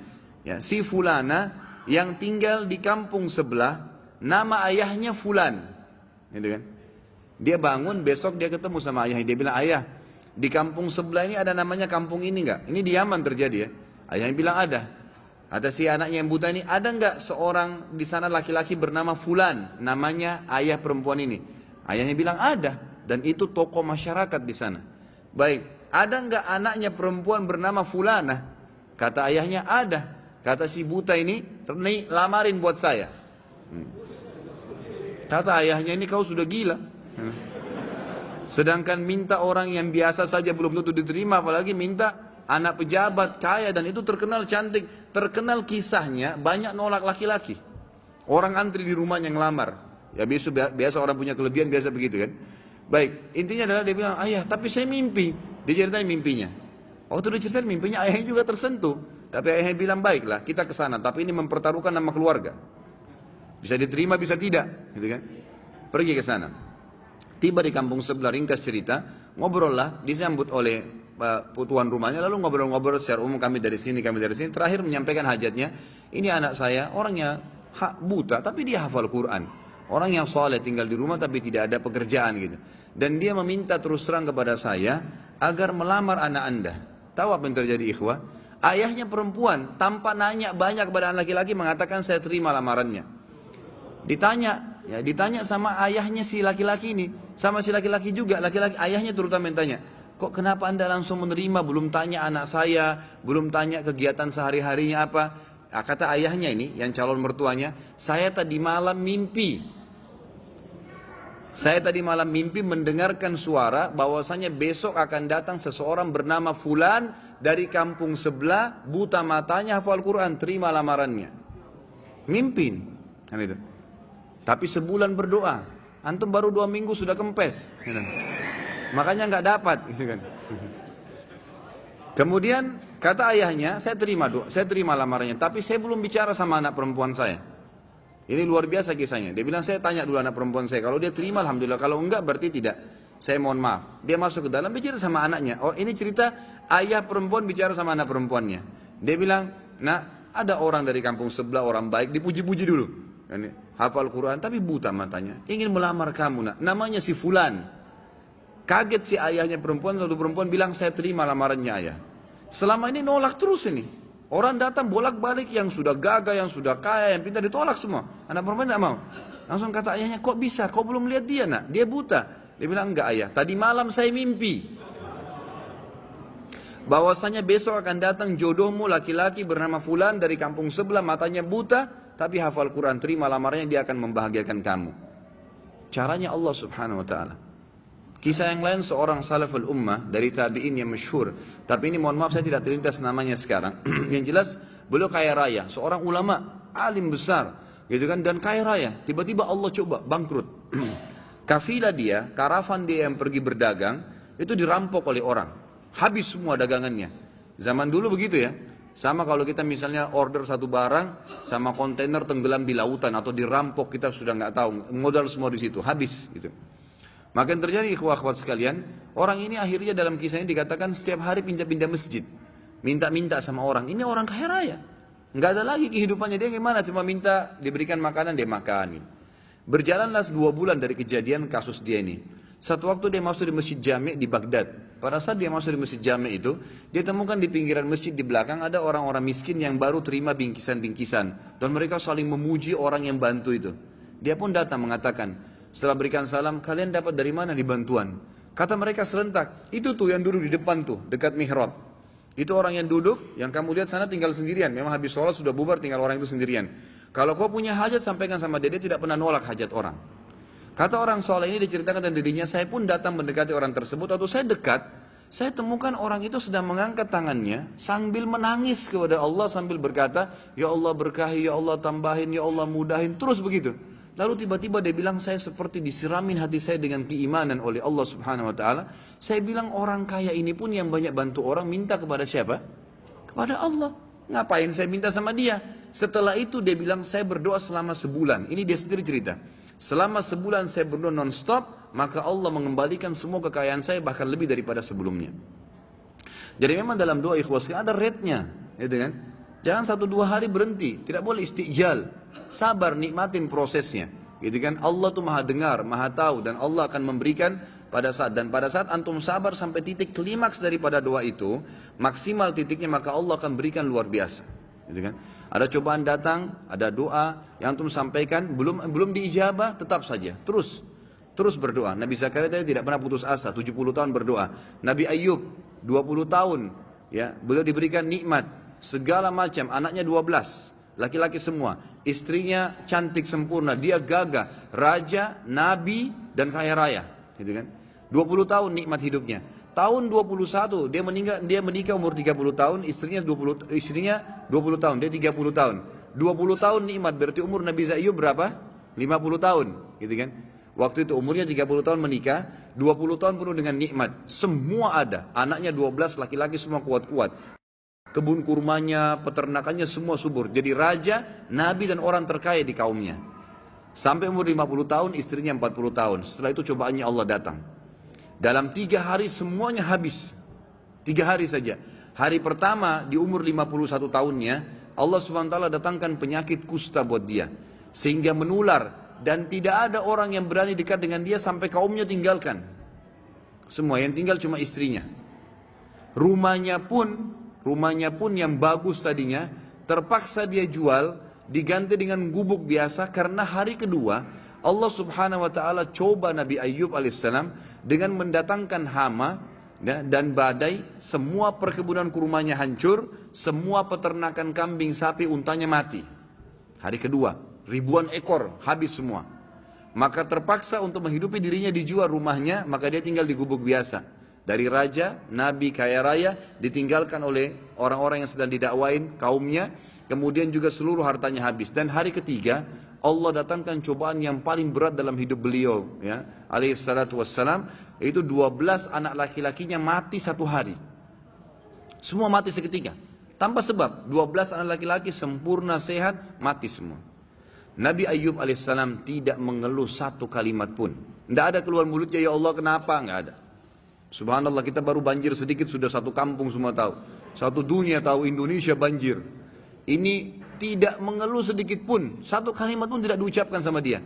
Istrinya pun hidup sama dia sampai 18 tahun. Setelah 18 tahun, istrinya bilang, wahai Nabi Allah, mintalah kepada Allah agar Allah ya tidak usah mengembalikan anak kita, nggak usah memberikan harta. Anda sembuh aja deh, biar Anda bisa berdakwah. Saya tetap sabar kok, dalam kehidupan begini pun tidak apa-apa. Apa kata Nabi Ayyub kepada istrinya? Berapa tahun dulu Allah coba kita? Kata istrinya berapa? 20 tahun. Berapa tahun sekarang? Berapa tahun dulu kita nikmat? Kata istrinya 20 tahun. Berapa tahun sekarang Allah coba? 18 tahun. Kata Nabi Ayyub, saya masih malu minta sama Allah. Tunggu. Setelah 20 tahun cobaannya, seimbang dengan nikmat yang Allah kasih, barulah Nabi Ayyub mengatakan, Rabbi anni massaniyad dur, ya Allah engkau telah timpakan penyakit padaku. Lalu apa permintaannya? Nabi Ayyub bilang, ya Allah berimbang nih 20 tahun 10 tahun, tidak.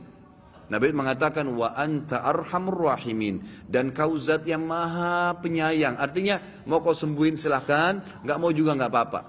Tapi kata ulama, karena Nabi Ayyub di sini sabar sampai titik terakhir, klimaks ini yang saya katakan cobaannya, dan dia berdoa sampai sabar sampai titik terakhir, yang terjadi adalah Allah kembalikan semua. Fakashafna ma bihi min dur wa atainahu wa ahlahu wa mithlahum ma'ah. Ini jawabannya. Allah subhanahu wa ta'ala dalam 3 hari kemarin menghilangkan 20 tahun semua nikmat yang ada padanya. Kesehatannya hilang, hartanya hilang, gitu kan, kebun dan peternakannya, anaknya semua mati. Allah kembalikan setelah 20 tahun dia bersabar, sama berimbang. 3 hari juga. Hari pertama Allah angkat penyakitnya, langsung sembuh dari kusta, gitu kan. Sembuh dan badannya kata ulama lebih sehat daripada dulu waktu dia masih sebelum dikena penyakit. Ya bahkan lebih muda 15 tahun. Kemudian hari kedua, karena kaumnya sudah tersebar beritanya Nabi Ayyub sudah sembuh nih, gitu kan. Hari kedua, semua kaumnya bawa hadiah. Ada yang bawa unta, ada yang bawa kambing, ada yang bawa sapi, ada yang kasih pohon kurma. Pokoknya dihibain. Hibah dari kaumnya ini, hibah ya, pemberian saja, itu double dari apa yang dia milikin dulu. Allah kasih tanpa bekerja nih, dibalas langsung. Menjadi lebih kaya 2 kali lipat daripada sebelumnya. Dan hari ketiga, Allah SWT beritakan berita gembira, istrinya hamil. Setiap tahun melahirkan anak kembar dan memiliki 24 anak laki-laki. Diambil 12 sama Allah, dikasih berapa? Double. Sabar, nikmatin prosesnya. Masa antum dikasih kesehatan sama Allah 365 hari setahun, setelah setahun dicoba seminggu flu, wallah luar biasa keluhannya. Kalau mau bicara masalah keadilan, mestinya sakitnya berapa lama? Setahun juga. Mana baru seminggu sudah mengeluh, semuanya orang tahu, diam, gak usah mengeluh. Allah SWT maha tahu. Ikhwas sekalian, kalau ada cobaan sedang datang dan antum sabarin, antum nikmatin, itu pahalanya gak bisa dihitung. Perhatikan ya, bukan tidak boleh berobat, ikhtiar boleh, berobat boleh. Tapi kalau Allah belum datangkan kesembuhan, sabar, terima saja, nikmatin prosesnya. Ada seorang dalam hadis Bukhari, wanita datang kepada Nabi SAW mengatakan, ya Rasulullah, saya ini kena penyakit ayan. Setiap kali kambuh, saya tergeletak di jalanan, badan saya terbuka, minta kepada aurat saya terbuka, minta kepada Allah saya disembuhin. Apa jawaban Nabi? Pertama kata Nabi apa? Tawaran pertama, kalau kau sabar, biarin aja padamu itu, sambil kau ikhtiar berobat, kau pasti masuk surga. Tapi kalau kau mau, saya minta disembuhkan sama Allah bisa, tapi nggak ada jaminan surga. Apa kata wanita itu? Saya mau surga ya Rasulullah. Tapi minta kepada Allah agar kalau saya kambuh, tidak terbuka aurat saya. Maka Nabi SAW doakan. Tapi perhatikan garis bawahnya apa kata Nabi? Kalau kau sabar, kau masuk surga. Abu Qatadah radhiyallahu anhu, ya, di salah satu peperangan yang pernah matanya mau tercopot. Sudah dengar kisahnya kan? Belum juga? Masa sih? Anak kadang-kadang ragu mau nyampein kisah ini. Karena pikir antum sudah hadiri pengajian anak. Abu Qatadah itu dalam satu peperangan sahabat Nabi yang mulia. Abu Qatadah ini sahabat yang gagah, ya, orangnya sangat pintar berperang. Tapi satu waktu di perang, kalau tidak salah ini perang Khandaq, ada anak panah nyasar, kena bola matanya, yang kanan, sampai bola matanya jatuh. Ini Abu Qatadah, orangnya sangat gagah. Dan setelah selesai peperangan, memang dia niat mau menikah, gitu kan? Matanya ini jatuh, dan ada anak panah nancap situ. Sebagian sahabat lewat bilang, wahai Abu Qatadah, matamu udah nggak bisa, kita potong aja. Kata Abu Qatadah apa? Dia pintar, dia tahu Nabi SAW masih ada. Dia bilang, jangan dulu. Sebelum kalian potong, tetap bawa saya ke Rasulullah. Saya ingin lihat Nabi bilang apa nih tentang mata saya. Begitu Nabi SAW lihat, Nabi senyum. Tahu ini kalau Abu Qatadah datang kena minta sesuatu. Abu Qatadah langsung, Nabi SAW langsung mengatakan, wahai Abu Qatadah, kalau kau sabar dengan tanpa mata nih, dipotong, tanpa mata, pasti kau masuk surga. Cobaan ini akan membawa kau masuk surga. Ya, karena matamu jatuh di jalan Allah nih, gitu kan. Tapi kalau kau mau minta saya sembuhkan, saya minta sembuhkan, tapi tanpa ada jaminan surga. Abu Qatadah diam sebentar, sejenak. Ini kalau saya tanpa mata, masuk surga.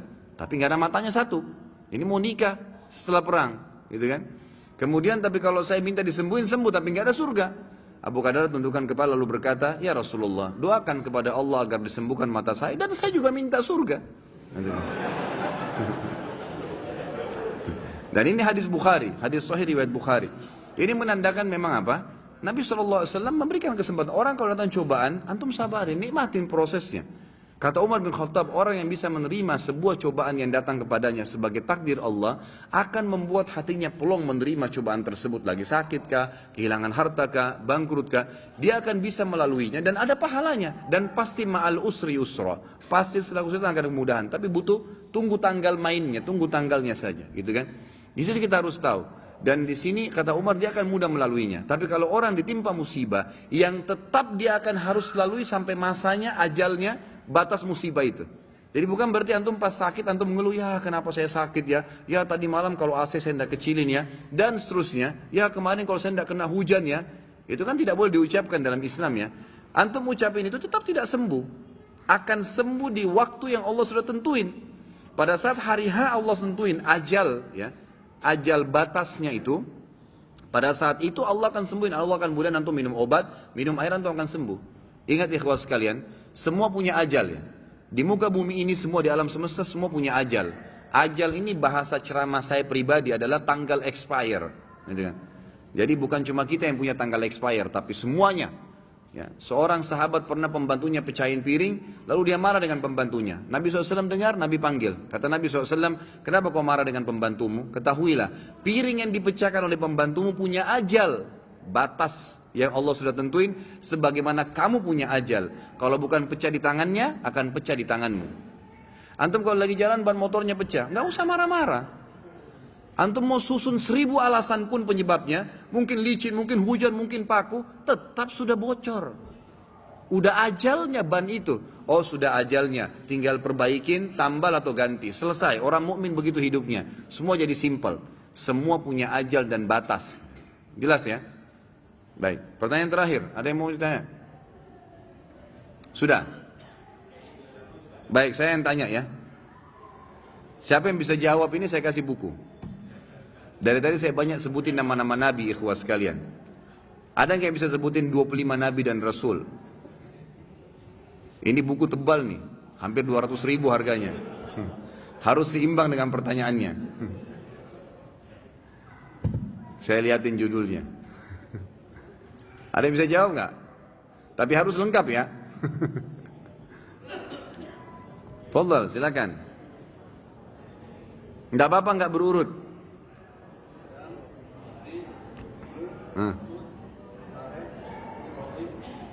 Sebentar, pelan-pelan. Biar saya tulis, jadi saya tahu kalau sudah penuh belum. Baik, sampai soleh tadi, baru 5. Hah? Adam, Idris, Nuh, Hud, Saleh, Ibrahim. Sebentar. Ibrahim, Ismail, terus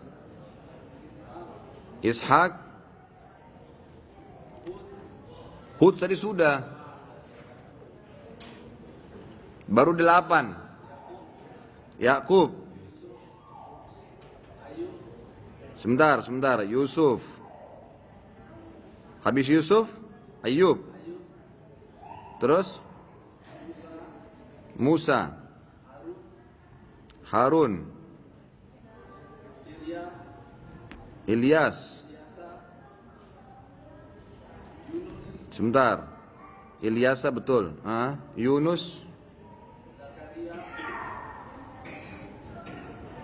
Zakaria. Baik. Yahya. Baik. Daud, Sulaiman, Isa, Muhammad SAW. Baru 22. 3 lagi. Zulkifli, taib. Terus? Sudah. Jangan usah bisik-bisik Musa sudah dian. Idris tadi sudah.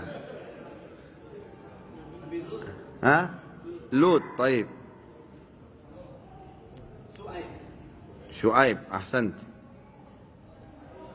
Ini buku nih, fadhal.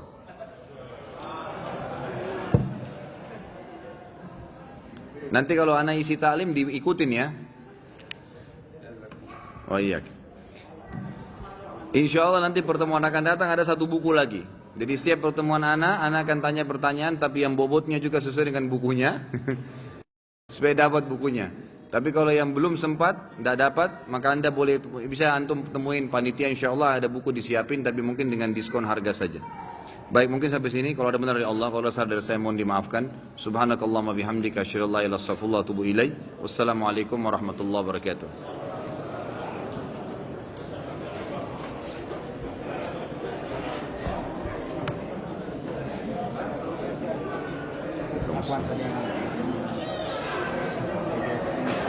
Gimana ini kalau sama perusahaan yang kita tahu dia itu modalnya minim dari bank. Sebentar apa?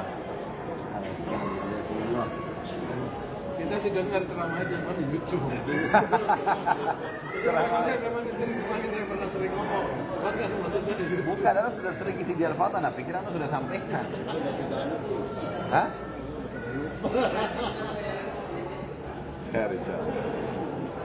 Gimana, Ki? Bentar apa?